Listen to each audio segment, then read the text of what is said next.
Tov. Alors bonsoir. Ça c'est pour les gens qui l'en regardent. Ça fait toujours bien de montrer qu'on est poli. Alors Bezrat Hashem, Béhémet, on arrive à des jours exceptionnels, à un jour exceptionnel. Des jours, parce que peut-être qu'il y aura 6 Jérusalem, celui qui va à Jérusalem pour Pourim, il pourra faire 2 jours. Mais en tout cas, on arrive à un jour exceptionnel et unique dans tout le calendrier. Dans tout le calendrier hébraïque, le jour le plus important, le jour le plus intense, on va le voir, le jour le plus grand, c'est Pourim. Pourquoi? En quoi? Qu'est-ce qu'il a de particulier le jour de Pourim? Jusqu'à présent, on se disait quoi? C'est quoi Pourim? Pourim, c'était plus les déguisements, comme on a dit, c'était plus, déguisements, le manger, la rigolade, boire, les grillades, voilà. Et c'est vrai, Bémet, jusqu'à que je commence à étudier, si tu me demandais c'est quoi la fête la plus... Ouais, veux dire la moins, on va dire la moins, pas importante, mais la moins intense, la moins, d'accord, spirituelle, la moins... Bémet, sans hésiter, je t'aurais dit Pourim directement. Même plus que Hanouka. Ouais? Bémet? En quoi elle est spirituelle? Qu'est-ce qu'on fait? Ça paraît bizarre. Oui, ça c'est l'histoire, elle est jolie. D'ailleurs, on en fait des pièces de théâtre. On a tout ce qui n'a pas été une fois Malkat Esther à l'école, ou Mordechai, ou bien le cheval aussi, il y en a, Eshkin, d'accord? Qui n'a pas joué une pièce de théâtre Esther à Malka à l'école? Tout le monde. C'est joli, c'est mignon. Mais je parle au niveau de Pessah. Pessah, il arrive, Pessah Hashem. Dis-moi, tu rigoles, le soir du Seder, on s'est tous préparés à astiquer avant. Enlever le Khamet, c'est le Satan, c'est l'Yetzerara, tatati, tatata. Et t'es à la maison et tu t'es donné. Et là, il a fait. Et puis le soir du Seder, attention, non mais Bémet, le soir du Seder, tu sens celui qui sent pas quelque chose. C'est beau. Mais moi, personnellement, j'ai pas envie qu'il s'arrête le Seder, je veux qu'il soit éternel ce Seder-là. Au moment où moi je me sequille, là, c'est l'apothéose. L'apothéose. Et à la fin, quand on termine la deuxième partie de la Haggadah, en famille, et on chante le Hallel, ceux qui sont encore là, et je vois, d'accord. Mais normalement, tout le monde doit être là, d'accord. Et le... Ouais, il y a plus de ça, d'accord. Et on fait le Hallel, et on chante tous ensemble, et Chad Gadia après, et Chad Ani Yodea, Mi Yodea. Non, mais honnêtement, c'est spécial, il y a une odeur à Pessah, il y a un goût à Pessah. Oui? Ok. Même Shavuot qui est un jour. Même Shavuot, c'est un jour. Ah, t'as le Khalavi, t'as le truc, t'as le machin, t'as la vie pour les hommes, d'accord, c'est Matan Torah. On ressent quelque chose. Soukha, n'en parlons même pas. Ok? Même Hanouka, tu vois, c'est passé 8 jours, on a lu la Hanoukia, on fait quelque chose, il y a un maasé. Tu viens, t'as lu la Hanoukia. On fait des tilotes. Comment? Oui, encore une fois, c'est joli. Tu vas aller écouter une pièce de théâtre. Magnifique, super, et t'es là, et bon, t'es magnifique. Mais... vas-y, hein, quoi? Oui, mais c'est joli, d'accord, mais qu'est-ce que tu fais de Rouhani? Tu allumes la Hanoukia, tu sens qu'il y a quelque chose de Rouhani. Tu manges la matzah, tu comprends que tu fais la Haggadah. Tachles, qu'est-ce qu'il y a de Rouhani dans Pourim? Bet, donne-moi un exemple. Attendez. La Megillah, pas de pot de vin. Non, mais la Megillah, ouais, comment? Tout simplement, la Megillah. Il y avait, à part la Megillah qu'on vient à la synagogue, écoutez la Megillah, ça dure une demi-heure. Non, c'est pas la Megillah. T'es quoi? Ou à Kippour quand t'es à la synagogue, Mechila. Tu compares Kippour à la Megillah. Même le rabbin, il est complètement chiffonné à la synagogue. Normalement. Pour les gens bien. C'est vous, c'est pas vrai? Non. Je fais exprès dans l'autre sens. Mais qu'est-ce qu'il y a de Rouhani? Dites-moi, allez-y, vous êtes là. Qu'est-ce qu'il y a de Rouhani dans Pourim? Qu'est-ce qu'il y a de Rouhani? La grillade. Les Rouhanites, arrête. Et puis ça passe comme ça, quoi. Tac, le machin, Megillah, tac, Mishloach Manot, il est 4 heures, c'est fini. C'est fini.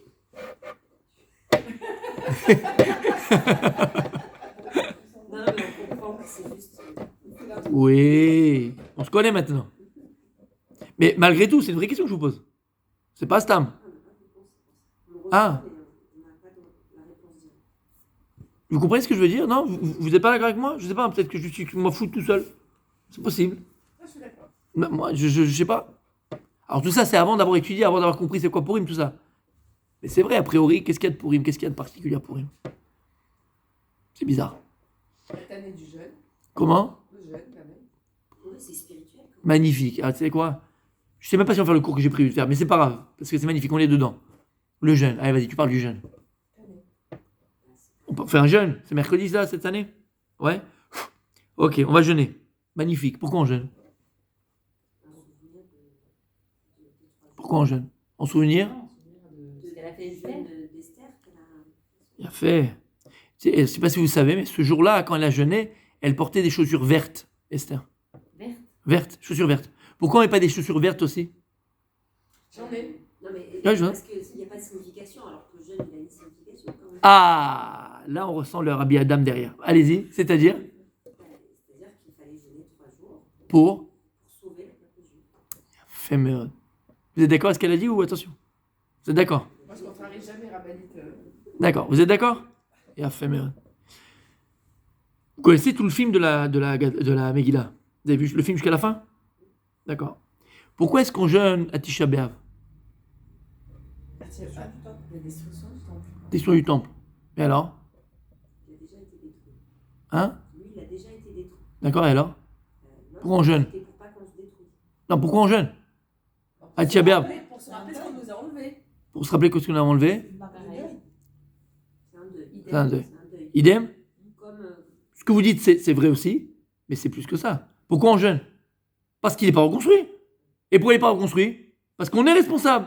Donc on doit jeûner, demander pardon à Hachem. Il y a écrit que chaque génération dans laquelle le Beth Amidash n'a pas été reconstruit, c'est comme s'il avait détruit. C'est qu'on a tous le potentiel, chaque génération a le potentiel de le reconstruire. Donc pourquoi on jeûne? C'est quoi un jeûne? Qu'est-ce qu'on fait quand on jeûne? Quand est-ce que tu jeûnes aussi à Kippour? Pourquoi on jeûne à Kippour? jeûner pour spirituel. Se mortifier. Il y a un de Haïnou, à Kippour, oui. Et pourquoi on jeûne? Pourquoi il faut se mortifier? Parce qu'on est là, on demande pardon à Hachem. On a peur. On ne sait pas si on va être inscrit dans le livre de la vie ou de l'autre côté. On ne sait pas qu'est-ce qu'Hachem va décider pour nous cette année-là. On ne sait pas tout. D'accord? Donc qu'est-ce qu'on est? On vient comme un pauvre. On vient comme un mesken. On vient comme... D'accord? Et comme je vous ai très bien dit, Bémet, on veut éteindre le corps, éteindre la matière, annuler la matière, être que dans le spirituel, que vers Akadosh Baruch Hu. Ira, que par crainte. Oui? Pourquoi on jeûne le 17 Tammuz? Avant Tisha B'Av. J'aurais dû commencer par là d'abord. Destruction aussi. C'est la brèche dans les murailles, d'accord? Pourquoi on fait Asra Betevet? C'est le début du siège. Pourquoi on jeûne Tzom Gedalia? Parce que Gedalia, c'était celui qui avait c'était le responsable de Jérusalem. Et tant qu'il était vivant, nos ennemis n'attaquaient pas Jérusalem. Il a été tué. Ça a commencé aussi les problèmes avec Jérusalem. D'accord? Et Yerushalayim. Donc, pourquoi on jeûne? C'est quoi un jeûne? Un jeûne, c'est sur une tristesse. Un jeûne, c'est quelque chose qu'on a perdu et qu'on n'a pas réussi à récupérer sur le Beth Amikdash. Donc on pleure sur quelque chose qu'on n'a pas aujourd'hui encore. Mais attends, t'as vu le film, toi, t'as vu le film d'Esther? Comment ça se termine? Et ils se marièrent et eu beaucoup d'enfants. C'est un souvenir. On l'a vu. Alors je te dis, elle portait des chaussures vertes, mais des chaussures vertes. Souvenir, on jeûne. Non, on fait un jeûne quand il y a un inyan. Il y a une raison. La raison, elle a encore Kayemet, elle existe encore aujourd'hui. Pour pas que ça se produise, la menace, elle a encore gagné. Tu Il sais, y aura tout est- toujours des ennemis. tu sais, ouais, tous les ennemis qu'on a eus et qu'on a encore et qu'on n'a pas. Là, pourquoi Hanouka on jeûne pas? Non, parce que Hanouka, c'est autre chose. Autant d'avoir, il y a écrit dans le Midrash qu'à chaque fois qu'ils partaient à la guerre, les Maccabim, ils jeûnaient. Comme ça dit le Midrash. À chaque fois qu'ils partaient à la guerre, ils jeûnaient. Alors nous, si on doit jeûner, tous les 8 jours, pour se rappeler de la guerre des Maccabim. Et le soir, on mange bien. On le fait pas? Si les Maccabim avaient jeûné 3 jours, Ils jeûnaient. Ce que je viens de t'expliquer. Avant de sortir à la guerre contre les Grecs, nous disait Chachamim qui jeûnaient. Nous aussi, on devrait le faire. On n'a qu'à jeûner. Donc encore une fois, le jeûne d'Esther, il a ni queue ni tête, a priori. Donc Pourim, on ne comprend pas. Le jeûne, on ne comprend pas. On s'en va? On fait pas. Alors, on ne fait pas? Chas v'shalom. Vous avez compris la question que je pose? À quoi il sert ce jeûne? Un jeûne, il est là pour qu'on se rappelle quelque chose qu'on a perdu, qu'on n'a pas réussi à récupérer. Mais là, ça s'est terminé magnifiquement. Magnifiquement. Quel déroulement des événements jusqu'à la fin. Vena fort ou? Ah là là là là. La Yehudi Maïtaora Vesimcha Vesason Vika. Et toi, tu jeûnes avant? Quel rapport? Si ça se serait terminé en queue de poisson, je peux comprendre mon jeûne. Voilà, il y a eu une. Ouais, bah alors, un massacre. dans Oh! les mariages aussi, on jeûne la veille. Enfin, le jour du jeûne, on... Alors, petite parenthèse qu'on va fermer. Le mariage jeûné, c'est un minag ashkenaz. Ashkenaz. D'accord. premièrement. Carré. Non, c'est qu'on a, nous d'abord, pour maintenant, les gens ne savent pas. Nous, les Sfaradiens, on n'a pas le minag de jeûner pour le Khatan Akala. Par contre, c'est bien de faire Khatsi Yom, la moitié. D'accord? Mais on n'a pas besoin de juger. Maintenant, pourquoi ils jeûnent? Chez Ashkenazim, pourquoi on jeûne? Parce que la Gemara, elle dit que le Khatan et l'Akala, ils sont appelés Bria Khadasha. C'est un jour de Yom Kippour pour eux. C'est un jour de Kippour. Le mariage, c'est un jour de Kippour. C'était dans le sens où, à partir du moment, et tu le comprends au niveau spirituel, pourquoi? Parce que c'est quoi une âme? Une âme, c'est une entité dans le ciel. Et lorsqu'Akadosh Baruch Hu va décider de faire descendre cette âme-là, il la sépare en deux. La moitié dans un corps d'un homme, la moitié dans un corps d'une femme. Nous, on dit en français, retrouver son âme sœur. Ça ne vient pas de nulle part. Parce que Béhémet, l'âme, elle était une au départ. L'âme, elle est ni féminine ni masculine. Elle est les deux. C'est spirituel. Donc après, Akadosh Baruch Hu, il sépare l'âme. Il met le côté masculin de l'âme, côté féminin de l'âme, dans deux corps différents, masculin ou féminin. D'accord?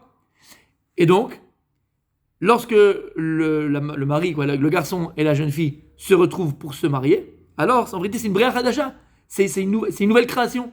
Et puisque c'est une nouvelle création, c'est un nouveau départ. Donc c'est Yom Kippour.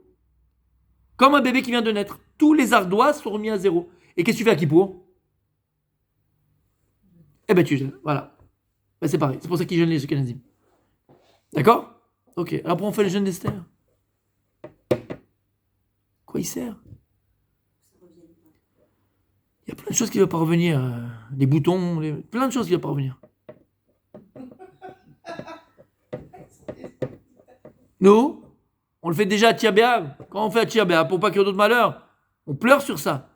Encore une fois, on aurait dû, nous, avoir le mérite de reconstruire le Beth Amikdash. On ne l'a pas reconstruit. On est là par terre, on a des minagim de deuil. Et là-bas, écoutez bien.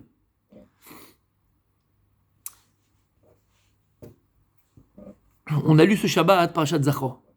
Juxtaposé toujours à Purim. Lama. Pourquoi est-ce qu'on lit Parashat Zachor? C'est quoi Parashat Zachor? On doit se souvenir de ce qu'il nous a fait Amalek. Zachor est Asher Aselecha Amalek Beder Betzetrem Mitzrayim. Il y a écrit dans le verset. Rappelle-toi de ce que tu as fait Amalek lorsque tu es sorti d'Égypte. Et ce qu'il nous a fait la sortie d'Égypte, c'est plus Parashat Kitetse, c'est Parashat Beshalach.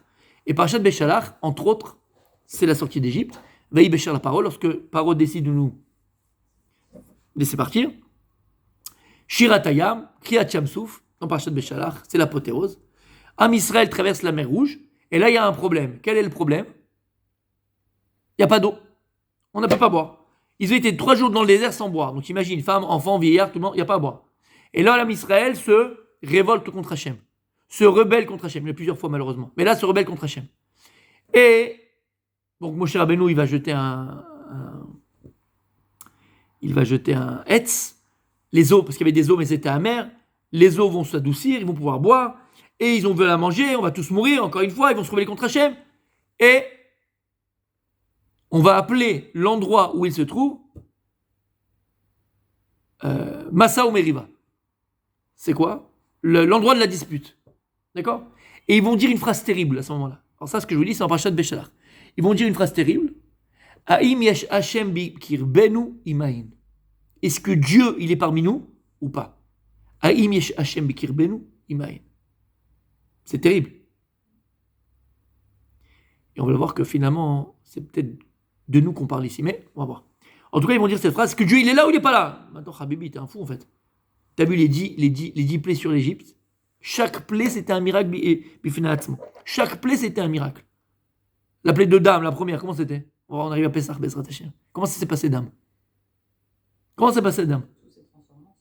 Et à part ça, qu'est-ce que tu racontes à la table de Pessah? Comment c'était, Dame? Stam, tout est devenu sang en Égypte? Les rivières, les mers, les belles-mères? Nous? Il dit le Midrash, il dit les Chachamim, qu'à partir de la Makat de Dame, c'est là que l'âme Israël s'est commencé à s'enrichir. Lama. Parce que les Égyptiens, pendant une semaine, ils n'avaient pas à boire. Ils n'avaient pas à boire. Ils vont mourir de soif. Le type, il devait le biberon à son fils, il n'a pas. L'autre, il veut boire, elle ne peut pas. Alors qu'est-ce qu'ils faisaient? Ils allaient chez les Juifs, chez les Israéliens. Ils allaient là-bas chez les Israël. Ils voyaient que le Juif, il avait dans son verre, il avait l'eau. Il dit, viens, on boit dans le même verre. Il prenait 2 pailles, dans le même verre. La paille du Juif, ça sortait de l'eau. La paille de l'autre, c'était du sang. De l'Égyptien, c'était du sang. C'est des miracles de fous qu'ils ont vus. Ils ont vu qu'Hachem, il a fait une différence entre les Égyptiens et Israël. Et là, le seul moyen pour que ça restait de l'eau, il fallait qui? Il fallait qu'il paye. C'est comme le prix du pétrole. C'est en train de monter, c'est en train d'exploser. Le L'eau, il était à 5 shekels, ils l'ont vendu à 200 shekels comme du, comment on appelle ça là, Beaujolais nouveau, comme du champagne, Dom Pérignon. Le fait de la vente, ça se transforme plus ensemble. C'est fini. À partir du moment où il l'achetait, et il fait là, des prix fous. Et là, Israël s'est énormément enrichi. Premièrement. Et toutes les plaies, c'était que ça. Quand tu vois Harov, c'est quoi Harov?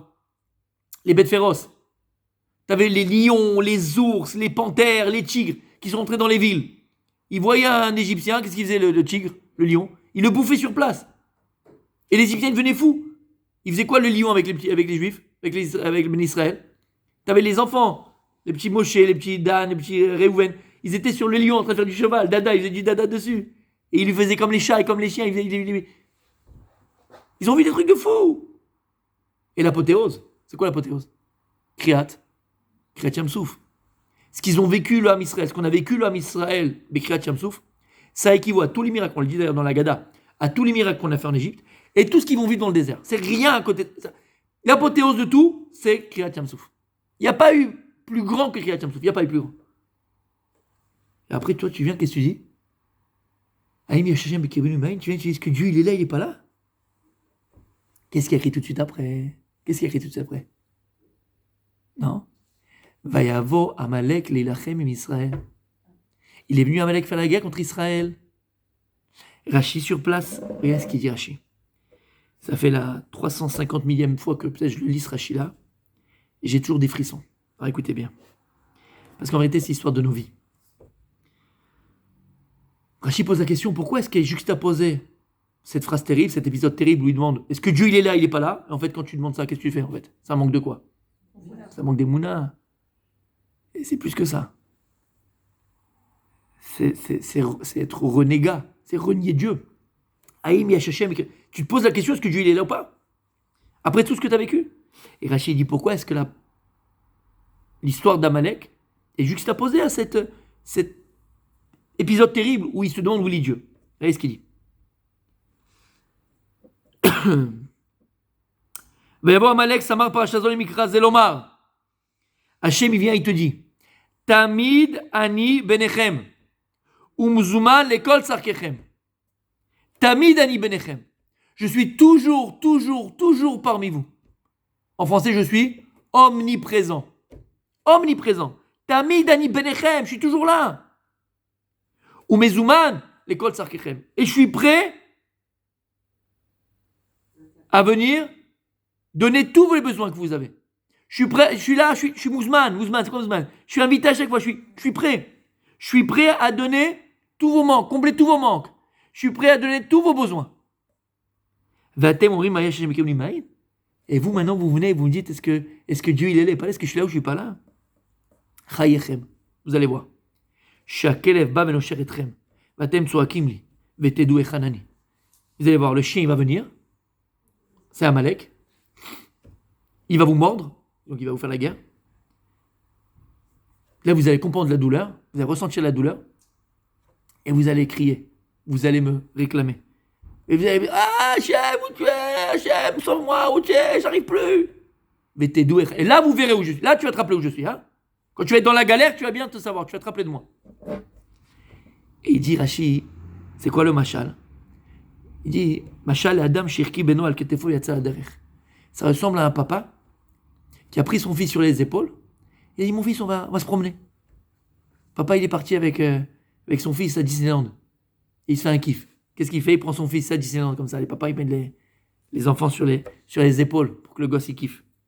C'est le monde de la magie.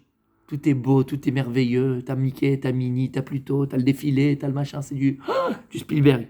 Le gosse, il est comme un fou. Ayot, toi, ben, roé, chefetz, vomer. Abba, toi, le chefetz, zevetenli. Alors le gosse qui est sur les épaules de son père, il voit le t-shirt de Mickey. Il dit, papa, le t-shirt. Papa, il va acheter le t-shirt, il dit, tiens, mon fils. Alors, avant que le gosse, il veut, le papa, il est parti acheter Barba Papa. Tiens, mon fils, je sais que t'aimes bien le papa. Ah, papa. Après, le gosse, il voit, la casquette de Pluto. La casquette, papa, le casquette. Après, il a fait tomber un truc. Papa, tu me ramasses, je me fais tomber mes lunettes par terre. Le papa, il se baisse et il donne à son fils. Et tout le trajet, c'est comme ça. 1 fois, 2 fois, 3 fois, 4 fois. Pagou Adam Echad. Au milieu du chemin comme ça, au milieu du truc, parc d'attractions, au milieu du chemin, il rencontre une personne. Amarlo, toi, Ben, Raïta et Taba. Et là, le gosse, il dit au type qu'il rencontre comme ça sur le chemin, il dit, dis-moi, tu as vu mon père? Tu as vu mon père? Amarlo, Aviv. Alors son père, il lui dit, Enecha Yoda Echanani. Tu sais pas où je suis depuis tout à l'heure. Quand tu avais besoin de tes casquettes, j'étais parti l'acheter. Quand tu avais besoin de ta barbe à papa, je l'ai donné. Avant que tu me demandes un coca, je l'avais acheté. Tes lunettes sont tombées, c'est moi qui me suis baissé pour toi. Et là, tu demandes où il est papa? Ashlichou me'alav ou ba'kel ben ashro. Il a mis il a mis son fils par terre, le chien est venu et il l'a mordu. C'est l'histoire de nos vies. C'est l'histoire de nos vies. Akadosh Baruch Hu, c'est le papa. L'enfant, c'est nous. Akadosh Baruch Hu, il te dit, ma fille, mon fils, sache que je te porte sur mes épaules. Vous connaissez l'histoire du Baal Shem Tov? Non? Magnifique. Ah, elle est belle. Le Baal Shem Tov, il y a un juif qui a fait un rêve. Et il se voyait en train de marcher dans le sable. Et à un moment donné, à force d'avancer, il se retourne et il remarque qu'à côté de ses pas à lui, il y a toujours 2 pas à côté de lui. C'est pas possible. Alors il continue à marcher, il se retourne et il se rend compte encore une fois qu'à côté de ses pas à lui, il y a toujours 2 pas à côté. Et il comprend pas. Et là, Kadosh Baruch Hu, il vient et dit, mon fils, ne t'étonne pas. Sache que les pas que tu vois à côté des tiens, c'est les miens. Et que là où tu vas, là où tu es, dans tout ce que tu fais, je suis à côté de toi. Même si tu ne me vois pas. Et tu vois mes pas. À un moment donné, ce juif-là, il se sent étouffé. Il se sent dans l'obscurité. Il se sent triste. Il se sent dans la difficulté. Il sent qu'il n'arrive pas. Et là, il se retourne. Et il se rend compte qu'il y a juste un pas. Il n'y a plus les autres pas. Il n'y a qu'un pas. Alors là, il lève les yeux vers le ciel. Il dit à Kadosh Baruch Hu, regarde dans quelle difficulté, dans quelle épreuve je suis, dans quelle obscurité je suis. Pourquoi je ne vois que mes pas par terre? Pourquoi je ne vois plus tes pas à côté de moi, Hachem? J'arrive plus. Je peux plus. Où tu es, Hachem? J'arrive pas. J'ai que des questions. Où tu es, Kadosh Baruch Hu? Et là, Kadosh Baruch Hu répond, mon fils, détrompe-toi. Les seuls pas que tu vois dans le sable maintenant, c'est les miens. Parce que je te porte maintenant sur mes épaules. Et la vie, c'est que ça. Bien sûr que c'est trop beau. Combien de fois on a des plaintes à Akadosh Baruch Hu? Akadosh Baruch Hu, il nous doit rien. Et il nous fait tout. Akadosh Baruch Hu, il nous doit rien. Et il nous donne tout. Hachem, il était là le jour de ta naissance. Tu veux que je te dise plus? Hachem, il était là avant ta naissance. Lorsque tu étais dans le ventre de ta maman. Kadosh Baruch Hu, il te portait. Chez l'Oneda, combien de fausses couches? Combien de morts prématurées? Combien de... Chez l'Oneda, chez Mishmo. Kadosh Baruch Hu, dans le ventre de ta mère, il était là. Il te portait. Le jour de ton accouchement, à Kadosh Baruch Hu, il était là. Première souffle, respiration que tu as eu dans ce monde-là. À Kadosh Baruch Hu, il était présent. Alors tu te rappelles pas, tu étais trop jeune, c'est normal. Mais je te dis, quand tu courais dans le salon, et tu avais 1 an, 2 ans, tu commençais à courir, à marcher, et que tu faisais une ligne droite sur l'arrêt de la table. Tu t'es jamais planté la tête contre l'arrêt. Et tu le vois, c'est-à-dire qu'il est là, il le frôle le truc, il le frôle, c'est pas possible. Hachem, il était là. Et quand tu as eu tes premières dents, et quand tu as commencé à aller à l'école, quand tu as eu tes premiers examens, ta bat mitzvah, le moment où tu étais triste, le moment où ça allait pas, quand tu as passé après ton bac, tu as passé tes examens, le jour de ton mariage, quand après tu es tombée enceinte, le jour de ton accouchement, Hachem, il était là. Le jour de tes accouchements, quand je est là. Quand tu t'es engueulé avec ton mari, Hachem, il était là. Même quand c'était le nirvana avec ton mari, Hachem, il était là. Hachem, il est toujours là. Et quand la parnassa, ça allait, Hachem, il était là. Et quand la parnassa, ça allait pas du tout, Hachem, il était précisément, il était là. Là, il t'a pris sur ses épaules. Kadosh Baruch Hu, il est omniprésent. Tamid ani benechem. Kadosh Baruch Hu, Bémet, si on avait une seule seconde une seule seconde, je vous assure. Priez, faut le demander à Hachem. Demander de tout notre cœur. Bémet, Akadosh Baruch Hu, je sais que c'est vrai, je sais que c'est émettre, je sais que c'est... Je le sais. Fais-moi ressentir, prendre conscience, une seconde simplement, une seconde Hachem, que j'ai une vraie conscience de l'amour que tu as pour moi. Si on avait une seconde conscience de l'amour qu'Hachem il a pour nous, mais je vous assure, notre vie elle changerait du tout au tout. On n'aurait plus peur de rien, on n'aurait plus de doute sur rien. Hachem il est là. Et combien de fois dans la vie? Vous savez, il y a une chose qui me chagrine beaucoup. Et quand je parle pour moi d'abord, avant les autres, parce que les cours que je fais sont d'abord pour moi. On est tous dans le même bateau, on a tous les mêmes problèmes, on a tous des problèmes chambaï, tous des problèmes avec nos enfants, chacun avec, après des niveaux différents, chacun avec ses problèmes, on a tous les mêmes vies. Pas les mêmes problèmes forcément, mais les mêmes vies. C'est pareil, on a tous, quand je parle de mêmes vies, dans la même itmo des doutes. Comment dire en français? L'itmo des doutes? Non, l'itmo d'aide. C'est se confronter, voilà. Les mêmes confrontations. D'accord? On n'a pas les mêmes arts, on n'a pas le même vécu, on n'a pas. Ok, le décor, il est. Ouais, j'ai des problèmes chambaïd, on a tous les mêmes problèmes. À des niveaux différents sur d'autres trucs, on a tous les mêmes problèmes. D'accord? Pourquoi je disais ça? Oui, quelque chose qui me chagrine énormément. C'est que quand on vit des épreuves, lorsque l'on vit des moments difficiles, quels qu'ils soient, que ce soit de parnasa, soit de la santé, que ce soit de rapports humains, que ce soit. Non, mais je suis d'accord, n'importe quel. Il ne faut pas aller non plus à l'extrême. Chaque petite malaise qu'on peut vivre. Ce qui me chagrine, c'est qu'on a toujours, malheureusement, des questions sur Dieu. Toujours des questions sur la Kadosh Baruch Hu, en tout cas très souvent. Ça, c'est ce qu'on devrait devenir.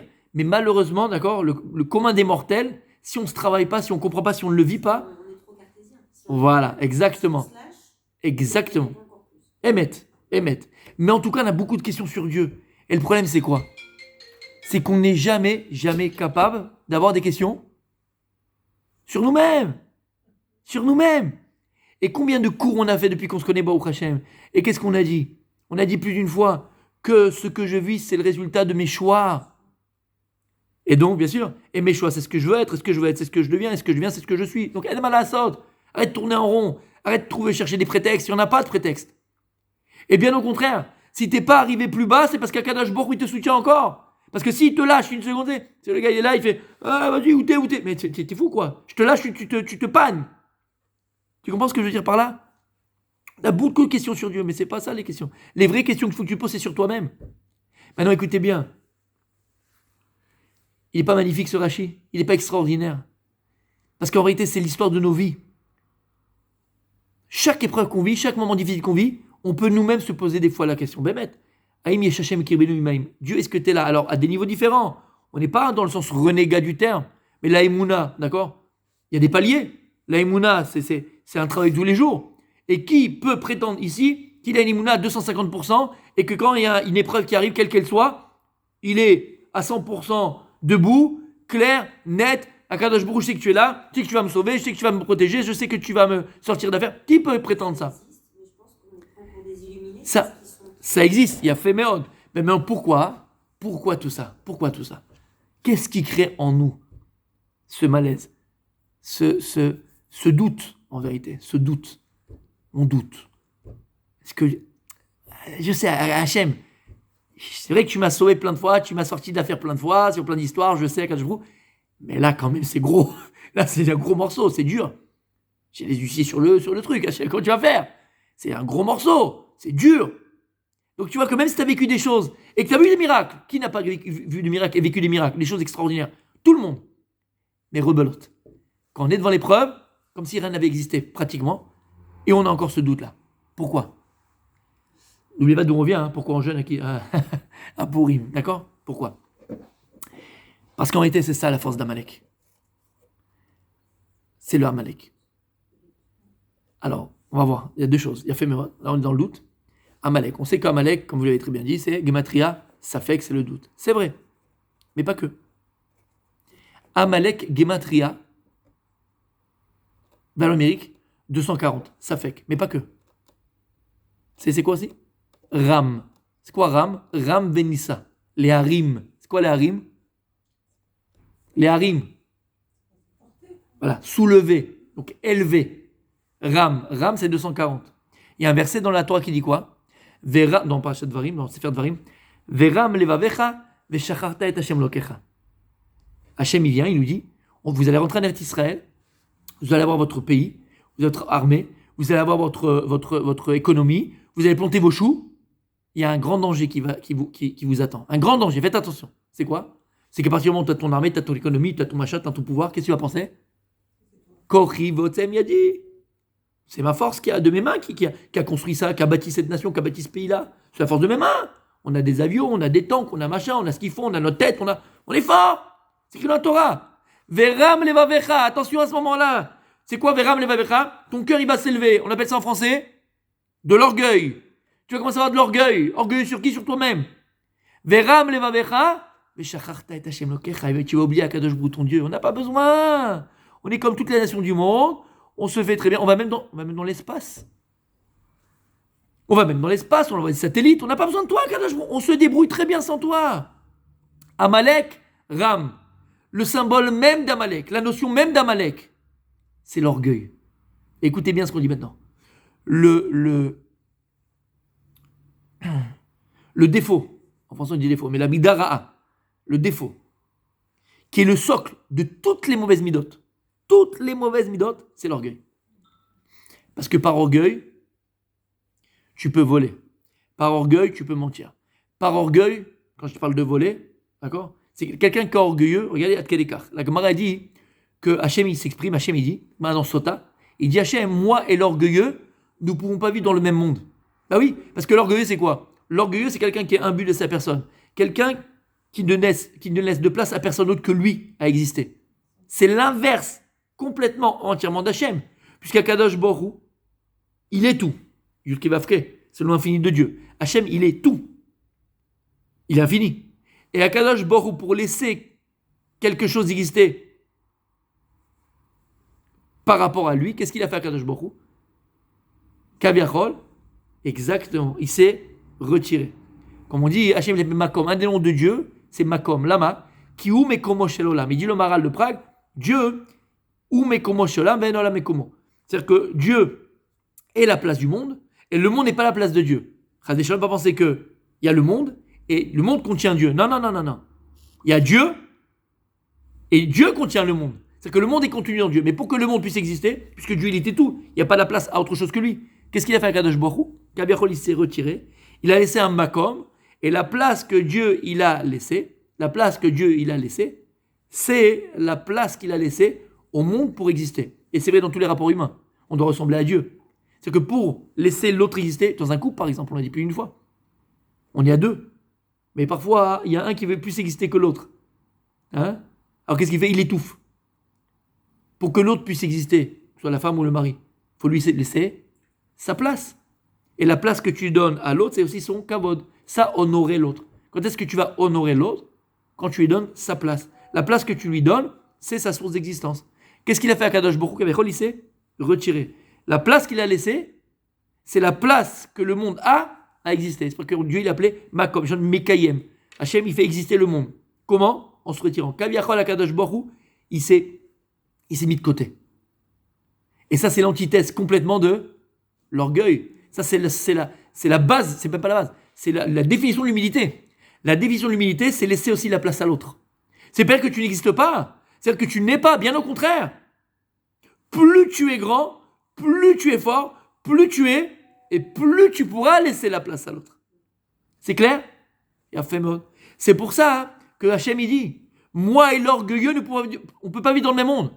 Parce que l'orgueilleux ne laisse de place à personne que lui. Tout lui revient.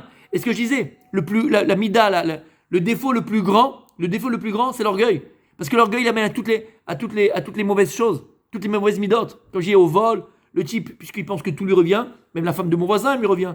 L'argent de mon voisin me revient. La parnassa de mon voisin me revient. Tout lui revient. Et ça, cette notion d'orgueil, c'est en vérité Amalek. Amalek, Gematria, Ram. C'est quoi? Voilà, au-dessus de tout.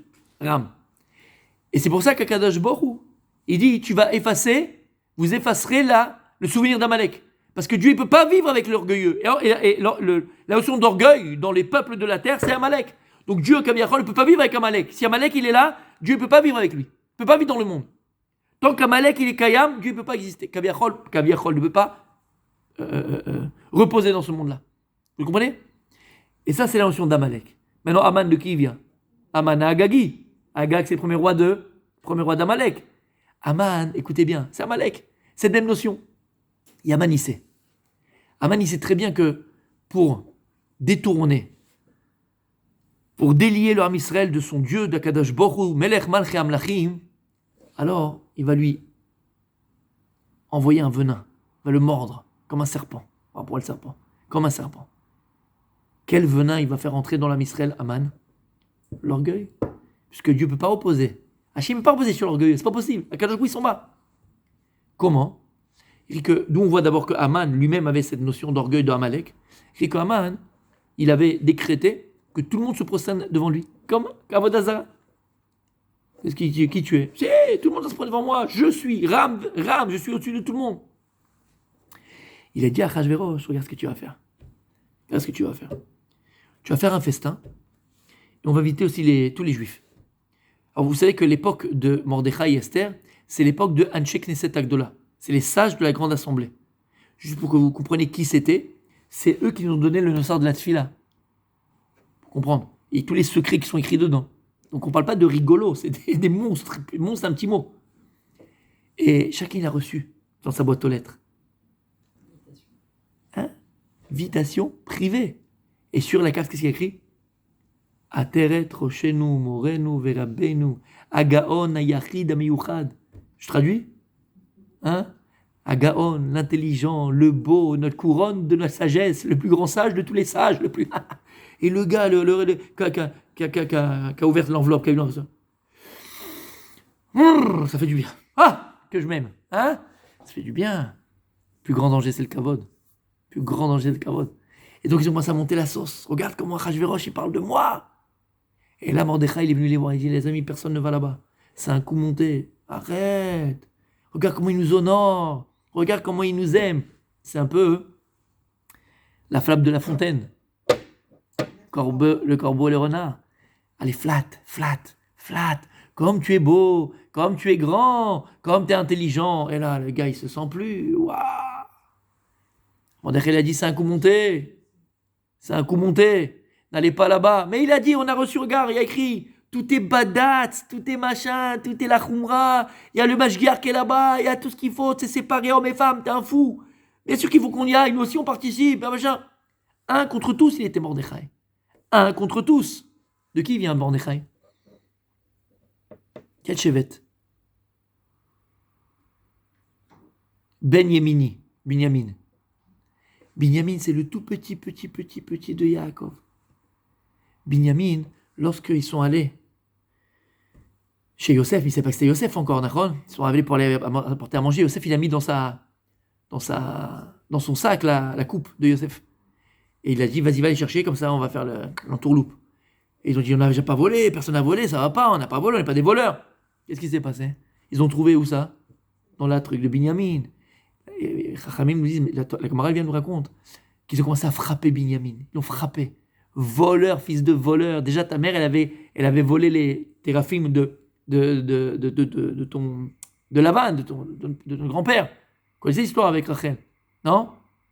Quand ils sont partis, Yaakov, il a pris toute sa femme, ses enfants, ils sont partis de chez Lavan. Il a dit, stop, combien il va m'avoir celui-là? Je rentre à la maison. Rachel a dit, oui, tu peux rentrer en Eretz Israël. Et elle a pris les téraphim, les Avodazara de son père. Pourquoi elle a fait ça? Pour pas qu'il fasse Avodazara. Et lorsque Lavan, il est venu pour faire la guerre contre Yaakov, Hachem lui a dit, fais pas la guerre contre Yaakov. Bref, il a dit, mais pourquoi tu m'as volé mes Avodazara? Alors, il a dit, moi je vais voler Avodazara. C'est un fou en fait, t'es un malade. Moi je vais voler Avodazara. Il dit, tu ne trouveras pas chez moi. Et si jamais tu le trouves, celui qui l'a volé, il mourra. Il ne savait pas que c'était Rachel. Et c'est pas qu'elle est morte Rachel à cause de ça. Cette Klala qui ne savait pas que c'était sa femme qui avait pris. Et Rachel s'était cachée dessus. Donc il savait très bien que Rachel avait pris. Et donc, Binyamin, quand ils ont trouvé la coupe, ils ont commencé à le frapper. Binyamin, il n'a rien dit. Il a accepté les coups. Il a accepté de ses frères. Il n'a rien dit. Binyamin, il savait très bien l'histoire qu'il y avait avec son frère. Vous savez là, sur le Rochen du Kohen Gadol, il y avait des pierres précieuses qui correspondaient aux 12 tribus. Et avec ça, le Kohen Gadol posait des questions à Hachem, et avec ça, avait des réponses. Par rapport, il y a le nom des Shvatim, nachon.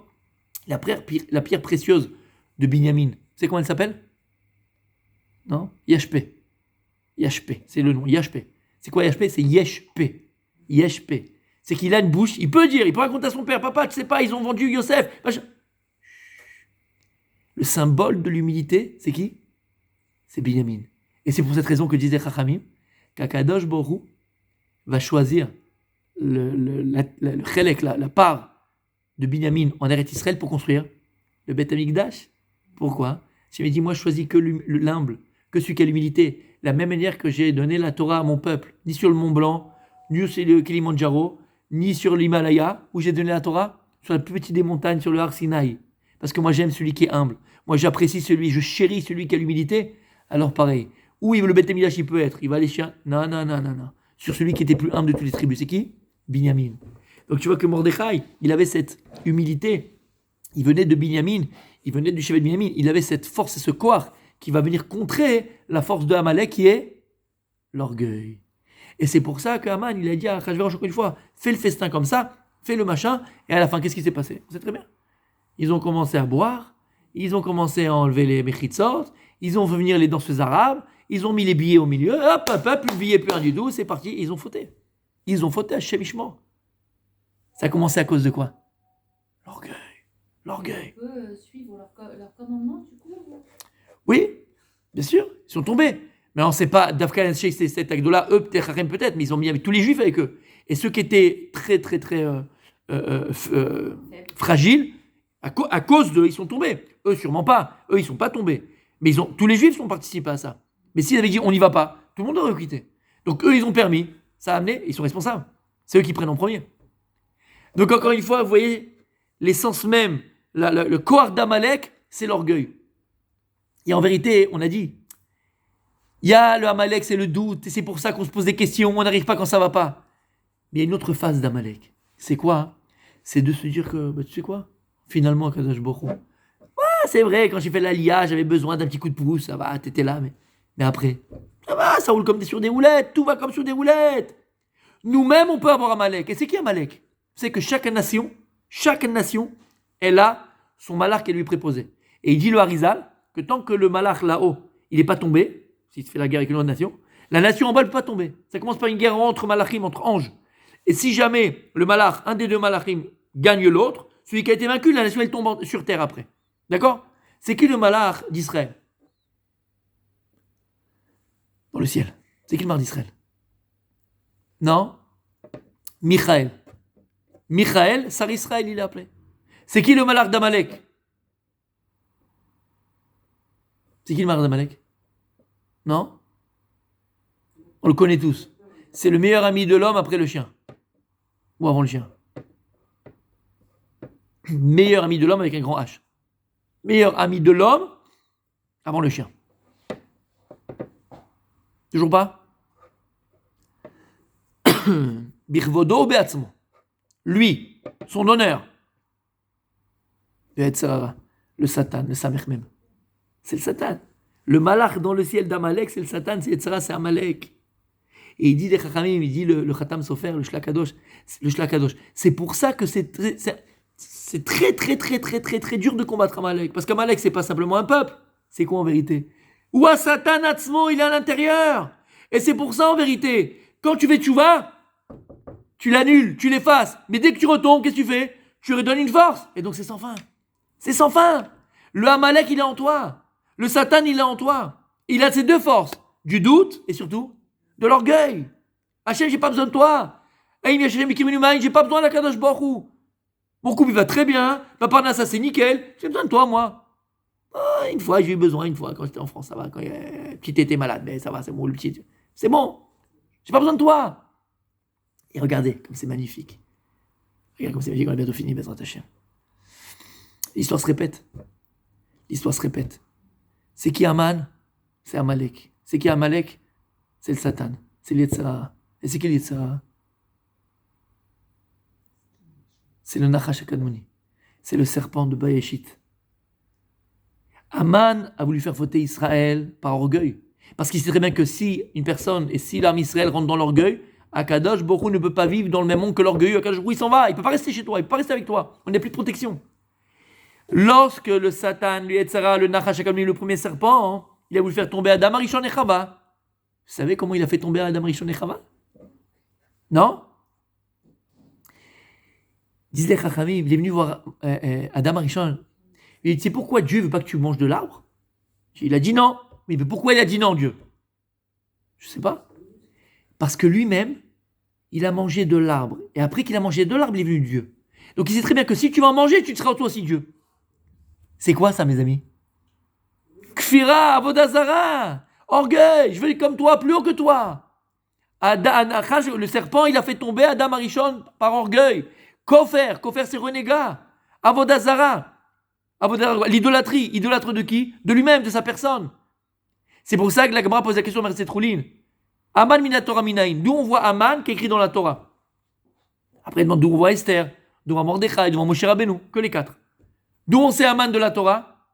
C'est quel pasouk? Haminaetz Asher tiviti chachalta. Lorsqu'Hachem il dit à Adam Arishon, après qu'il ait mangé de l'arbre interdit, du fruit interdit, et il dit à Adam, Haminaetz, est-ce que de l'arbre que je t'ai interdit de manger, t'as mangé? Comment on écrit Haminaetz? He Memnoun, c'est le même lettre que Haman. Haman Minaetz. Haman c'est le Nachash.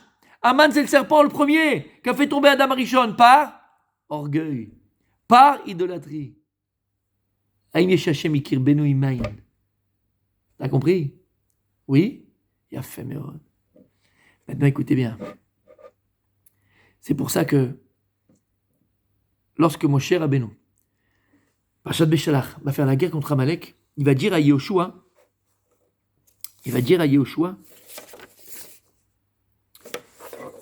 Vayomer Moshe El Yehoshua, Bachar lanu nashim, choisis-nous des guerriers, Vetsei ilachem b'Amalek, il va faire la guerre contre Amalek.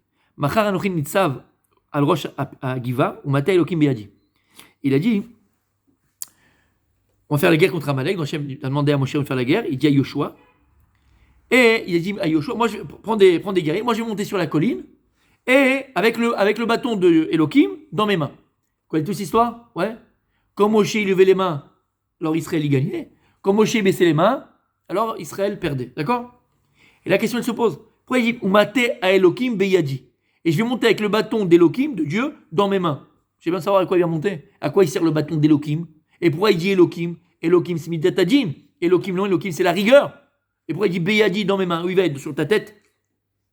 Où il va être le bâton? Quand tu prends un bâton, tu l'attrapes où? Avec quoi tu l'attrapes? Avec les mains. Donc pourquoi est-ce que Moshe Rabbeinu il a dit, lorsque maintenant tu vas faire la guerre, moi je vais monter sur la colline et j'aurai le bâton d'Elohim dans mes mains. Écoutez bien. Comment on est appelé? Comment je suis appelé? Israël, il y a un autre nom. Comment vous êtes appelé? Comment je suis appelé? Comment on est appelé? Le peuple? Yehudim. C'est quoi Yehudim? C'est un de Yehudi. D'accord? Donc Yehudi, c'est quoi le peuple juif? On a appelé Yehudim, Yehudia, Yehudi, de Yehuda. Magnifique. Comment est-ce qu'il a appelé Mordechai dans la Megillah? Mordechai à Yehudi, c'est la première fois qu'on ne voit jamais ça. Nulle part il y a écrit comme ça. La première fois qu'il y a écrit Yehudi, juif, hein, Yud, Hid pour les Allemands. Hid, juif. C'est de là. Mordechai à Yehudi. Pourquoi on a appelé Mordechai à Yehudi? On ne sait pas qu'il vient d'Israël. Pourquoi Dafka Mordechai à Yehudi? Écoutez bien, et on a fini Bezrat Hashem. C'est le moussard d'aujourd'hui.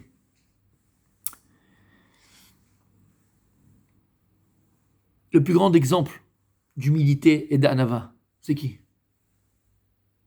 C'est qui? C'est toi? Le plus grand dans le monde, dans ce qui existe. Plus que ça encore. Kadosh Baruch Hu lui-même. Comme on a dit, Akadosh Baruch Hu, il est tout. Et Akadosh Baruch Hu, il a fait une place en lui pour que le monde puisse exister. Il s'est écarté, il s'est mis de côté. C'est quoi l'humilité? Encore une fois, l'humilité, c'est pas être une serpillière. L'humilité, c'est pas de dire je suis nul. L'humilité, c'est pas dire que je vaux rien. L'humilité, c'est pas être un paillasson. C'est pas de l'humilité, ça, c'est l'imbécilité, ça. Ça, c'est être abruti. Il a du terme. Ça, c'est pas de l'humilité. C'est quoi l'humilité? L'humilité, c'est avoir toutes les qualités, ou avoir en tout cas des qualités, ou avoir beaucoup de qualités, et de On ne peut pas être un roi et être humble. Parce qu'il est grand. Ouais. Il y a fait. Si tu n'es pas, tu ne peux pas l'être. plus tu es, plus tu ne peux pas être. Il a fait, mais t'as compris ce que je veux dire par là? Ce que dit que Moshe Rabbeinu, tu l'as très bien dit. On dit que Moshe Rabbeinu, Anav Mikol Adam, il n'y a pas eu plus Anav que lui. Mais tu sais pourquoi? Parce que comme elle dit, qu'il n'y a pas eu plus intelligent que lui, plus riche que lui, plus fort que lui. Donc, plus tu es au maximum, plus si tu n'es pas, tu es au maximum. Et c'est quoi l'humilité en vérité? C'est quoi l'humilité? L'humilité, c'est être capable de s'adapter à toutes les situations. J'explique et je donne un exemple. Je ne sais pas si vous avez entendu parler du Sabbat Mikelem. Non? Kelem, c'est une yeshiva qui était. Je crois que c'était en Lituanie. Hein. Je crois que c'est en Lituanie, Kelem. Et Rav Dessler, il a étudié là-bas. C'était Meuchad, quelque chose d'extraordinaire. Extraordinaire. Il n'y a pas beaucoup d'élèves là-bas, c'était 20. Presque 50 minutes sans parler de Rav Je pouvais pas. C'est trop dur. D'accord? Et il a étudié là-bas, Rav Dessler, pendant 7 ans. Et il n'y a pas beaucoup d'élèves. On croit que c'est quand on raconte l'histoire sur Kelem, il y avait 40 et 2000 et d'été. Ils étaient 20, 25, c'était la qualité. Et il y a le Sabbat Mikelem, c'était lui le Rosh Shiva, c'était le Sabbat Mikelem. C'était un gaon, c'était quelque chose d'immense. Combien d'enseignements on a du Sabbat Mikelem? Et le Sabbat Mikelem, il enseignait aux enfants. Aux enfants. Il enseignait aux enfants. C'est comme si tu dis, Rabbi Yosef, il était là, il prenait une kita Aleph, il faisait Aleph Bet, il apprenait les Otiot. Rabbi Yosef, que tous les livres qu'il avait dans sa maison, il connaissait par cœur chaque page. Tu pouvais lui demander n'importe qui connaissait. Il n'y a pas que ça à faire. D'accord ou pas? Les Avdil. Pas demander à un grand professeur en informatique ou en sciences ou en philosophie ou en physique d'aller à un kita Aleph et leur apprendre les mathématiques à 1 fond 2. Tu as déjà essayé de faire ça? Il le prend très mal. Tu me prends pour qui tu me prends? Moi je vais avec des enfants. Le Sabbat Mikelem, il enseignait aux enfants.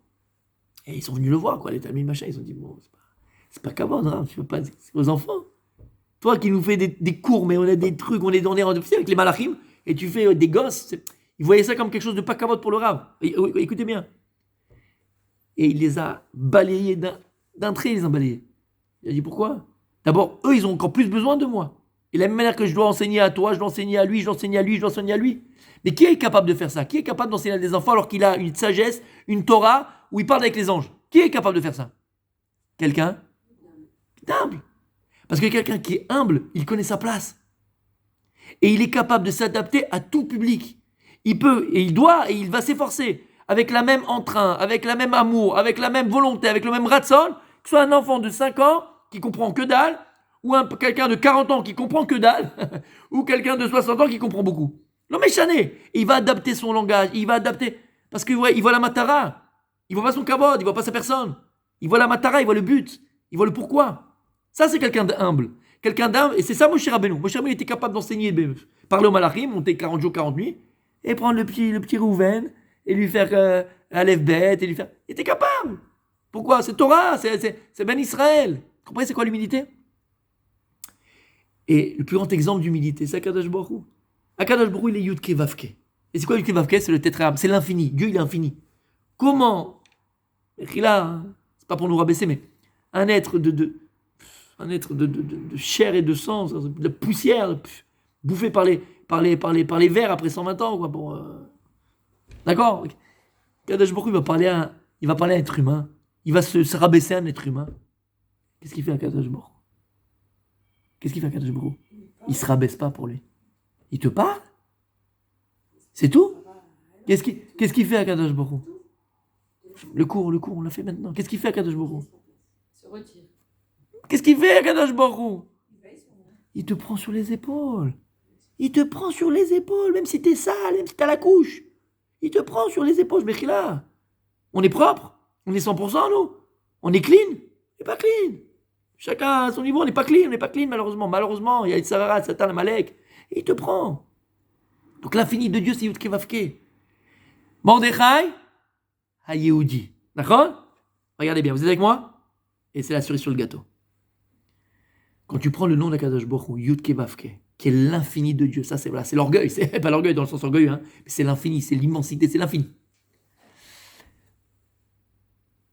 L'Akadosh Baruch Hu lui-même, tu vois, ça Anava, Lama. Quand tu prends le nom Yud Ke Vav Ke, et tu vas écrire les lettres, vous avez le Yud là derrière moi? Quand tu écris la lettre Yud, ça fait un Yud, un Vav et un Dalet. Vous êtes d'accord? Quand tu écris, comment tu prononces le Yud? Comment ça fait? Yud, Vav, Dalet. D'accord? Yud c'est 10, Vav c'est 6, Dalet c'est 4, ça fait 20. C'est bon. Ça fait 20, on est d'accord? Toutes les lettres hébraïques, tu peux les écrire quand tu les prononces. Et elles ont un sens. Elles ont une force. Donc on a Yud. Yud ça fait 20. Après on a quoi après? Yud, Ke, le He, d'accord? Quand tu écris He, on peut l'écrire de 3 façons différentes. Tu peux écrire He, Aleph, où ça fera 6. He, He, ça fera 10. Et He,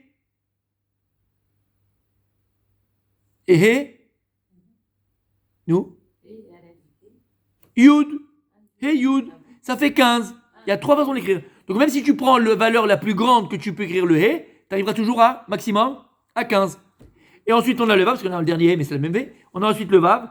Vav, tu peux écrire aussi de 3 manières différentes. Tu peux écrire Vav, Aleph, Vav. 6, 1, 6. Tu sais combien? Oui. Soit tu peux écrire Vav, Vav. Ça fait combien? Fait. Soit tu peux écrire Vav Yud Vav. Ça fait combien? 22. Voilà, vous êtes Donc, aussi capable de faire cours en Kita Chas v'shalom. Vav Yud Vav, ça fait 22. Donc le maximum que tu pourras avoir dans le Vav, quand tu l'écris, comme tu le prononces, c'est quoi? C'est 22. Donc le Yud maximum que tu as, c'est quoi? C'est 20. Le He maximum qu'on peut avoir, c'est 15. Et le Vav maximum, c'est 22. D'accord? Prends toutes les autres lettres de la Torah. Toutes. Tu les écris comme elles se prononcent. Torah des astronomiques. Prends le Aleph. Comment t'écris Aleph? Aleph, Lamed, P. Aleph c'est 1, Lamed c'est 30, P c'est 80. Ça fait 111. Tu prends Bet. Allez, après ça, on ne va pas plus les faire. Bet, Yud, Tav.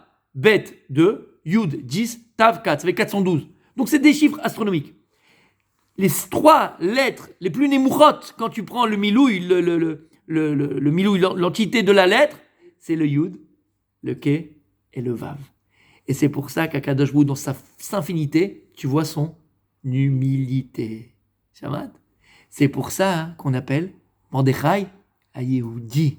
Parce que pour venir contrer Amalek, qui est Ram, qui est l'orgueil, qui est moi, comment il appelait Mordechai, qui vient de Shevet Bi Niyamin, qui est le symbole, la notion d'humilité dans tous les Shvatim, puisqu'Akadosh Baruch Hu, il a décidé de mettre le Beth Amikdash dans sa partie parce qu'il était humble. Comment tu l'appelles? Yehudi. Pourquoi Yehudi? Parce que Yehudi, c'est quoi Yehudi? Vous l'avez lu, Yud Kevavke? Vous avez le dernier He? Enlève-moi le Yud du dernier He. Ça fait quoi? Enlève-moi le Yud qui est dans le He. Ça fait quoi? Yehudi. T'as compris? Notre essence, c'est les Yud Kevavke. Notre essence, c'est l'humilité. Notre essence, c'est les comme un Kadosh Baruch Hu. Être humble, c'est le seul moyen que l'on a de contrer le Amalek qui est en nous, le Satan qui est en nous. C'est ce malach qui nous empêche de s'attacher véritablement à Kadosh Baruch Hu, de faire les bons choix, de demander à Kadosh Baruch Hu qui nous aide dans nos choix. Combien de fois on demande à Hachem quand on a un choix à faire? Kadosh Baruch Hu, aide-moi à faire le meilleur choix, que ce soit pour l'école de mes enfants, que ce soit pour la relation avec mon mari, avec ma femme, dans le business, dans n'importe quoi. Combien de fois on oublie peut-être de lui demander? Et combien de fois on oublie même des fois de lui dire tiens Kadosh Baruch Hu, voilà, j'ai fait gère la suite, gère. Non, on veut contrôler. Et dès qu'on perd un petit peu le contrôle, on a l'impression que les choses nous échappent des mains et que ça c'est Amalek. Alors pourquoi on jeûne que jeûne d'Esther? C'était le cours d'aujourd'hui, mais pourquoi on jeûne? Enfin, c'était pas le cours, j'ai fait autre chose. C'est pas grave, c'est bien sorti. D'accord? Pourquoi on jeûne? On a dit que c'est ce qu'on jeûne. Tisha B'Av, le Beth Amikdash n'a pas encore été construit. On doit jeûner, on doit pleurer, c'est à cause de nous. Oui ou non? Alors pourquoi on jeûne? Parce que la guerre contre Amalek, elle n'est jamais finie. C'est qui Amalek? C'est le Satan, c'est l'Yetzirah, celui qui est en toi. Et le corps d'Amalek, la force d'Amalek, du doute qu'on a dit avant, et de l'orgueil qui nous fait oublier Akadosh Baruch Hu, et qui veut nous faire dire ok, je contrôle ma vie Akadosh, je n'ai pas besoin de toi, Bémet, laisse-moi tranquille, c'est bon, je gère, t'inquiète pas. Habibi, faut jeûner pour ça. C'est un jour de conscience, prendre conscience. Tanit Esser, c'est prendre conscience. Prendre conscience qu'Akadosh Baruch Hu nous porte tout le temps sur ses épaules.